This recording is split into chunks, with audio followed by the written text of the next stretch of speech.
Sayyid dan Habib merupakan dua entitas berbeda. Sayyid dari Hijaz, sementara Habib dari Yaman Hadrami. Berikut penjelasan ilmiah terkait kronologi, momen dan tujuan mereka ke bumi Nusantara. Takbir! Takbir! Siap ganyang begal nasab! Siap ganyang begal nasab! Siap usir begal nasab! Takbir! Sahabat Puja Sumatera.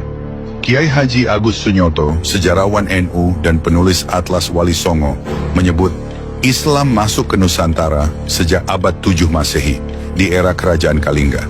Namun sifatnya masih individual atau lewat para pedagang, belum bersifat komunal atau masif dan sistematis. Pada abad 9 hingga 10 Masehi, para penyebar Islam dari Persia sudah mengawali masuk ke Nusantara. Mereka dikenal keluarga Lor yang membangun pemukiman di Jawa bernama Pemukiman Loram atau Loran. Di antara tokohnya bernama Fatimah binti Maimun hingga Syekh Subakir. Pada abad 14 Masehi, para pemuka Islam dari Iran, Maroko, dan Uzbekistan yang leluhurnya berasal dari Hijaz sudah berdatangan ke Nusantara dalam rangka persebaran Islam. Mereka adalah keluarga Sayyidina Hasan dan Sayyidina Husain yang menyebar ke berbagai wilayah. Mereka adalah Sayyid Al-Kazimi Al-Husaini dan Al-Jilani Al-Hasani yang datang ke Nusantara. Para Sayyid Hijaz ini datang ke Nusantara membawa sikap ramah berbasis kearifan lokal. Di antara tokoh-tokohnya bernama Sayyid Maulana Malik Ibrahim, Sayyid Datuk Kahfi, Sayyid Jumadil Kubro, hingga Sayyid Hasanuddin Quro. Mereka menanggalkan budaya asal untuk berasimilasi dan berakulturasi dengan warga Nusantara. Mereka masuk ke lingkungan keluarga para raja dengan misi memperbesar persebaran Islam. Misi mereka secara lebih masif kelak dilanjutkan Majelis Wali Songo pada abad 15 Masehi.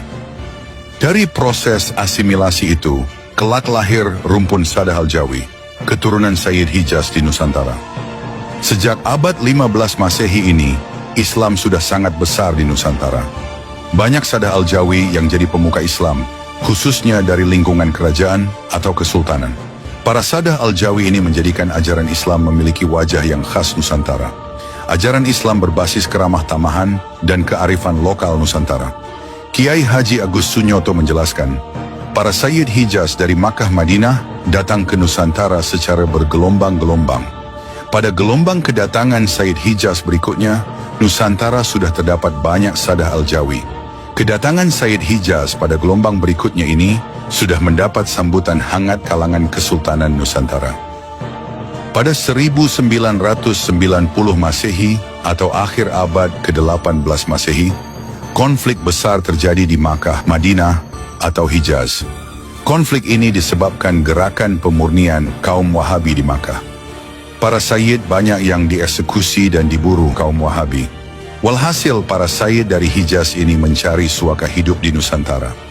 Para Sayyid dari Hijaz ini ditampung dan dicarikan tempat oleh pemimpin kala itu, yaitu Sultan Hamengkubuwana II. Oleh Hamengkubuwana II, mereka diberi tempat untuk hidup di sekitar Jogja. Tempat ini kelak dikenal dengan istilah wilayah Sayyidan. Para Sayyid dari Hijaz itu hidup di kampung Sayyidan ini.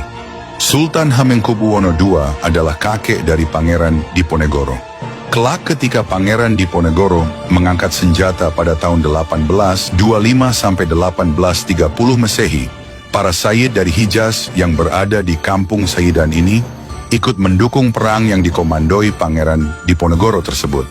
Saat Pangeran Diponegoro kalah perang dan ditangkap Belanda pada 1830 Masehi, para Sayyid dari Hijaz beserta para pengikut Diponegoro lainnya tak mau menyerah. Mereka melarikan diri dan menyebar ke berbagai daerah. Mereka tetap menyimpan bara perlawanan pada para penjajah, sekaligus mendakwahkan Islam di daerah persembunyian. Karena kuatnya pengaruh Sayyid pada zaman itu, sehingga seluruh keluarga Sayyid terus diburu dan dibunuh, sehingga saat itu banyak para Sayyid yang menghilangkan gelar Sayyid. Mereka sembunyi dan banyak yang menyebar ke seluruh Nusantara, seperti Sumatera dan lainnya. Perlawanan rakyat dan para pejuang terus terjadi, dan diakui oleh sejarah bahwa titik perlawanan terhebat rakyat ada di Jawa Timur, Palembang, Aceh, dan Kalimantan. Sehingga Belanda merasa beberapa titik ini harus dijinakan.